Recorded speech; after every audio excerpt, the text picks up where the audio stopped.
High বন্ধুরা, good morning. তোমরা সবাই কেমন আছো? আমি ভালো আছি। আমি সকালে ঘুম থেকে উঠে গেছি। উঠে আমার ভাই এসছে, আমার ভাইকে আমি খিচুড়ি আর ডিম সেদ্ধ খাওয়াচ্ছি। ভাইকে খাওয়ানো আমার ডিউটি সকাল সকাল স্টার্ট করে দিয়েছি আমি।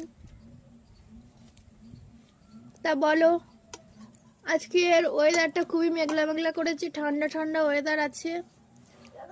তোমাদের কাদের কাদের ওদিকে বেশি ঠান্ডা পড়েছে আমাকে কমেন্টে জানিও। আর আমার ভিডিওটা ভালো লাগলে লাইক কমেন্ট শেয়ার করো। আমাদের এখানে আজকে রোদ দিচ্ছে না, মেঘলা মেঘলা করেছে। আর আমার ভাই শুধু খিচুড়ি খাচ্ছে না, শুধু ডিমের দিকে দেখাচ্ছে। তো ডিম দাও, ডিম। বুঝতে পারছো বন্ধুরা, আমার ভাই শুধু ডিমের দিকে আঙুল দেখাচ্ছে।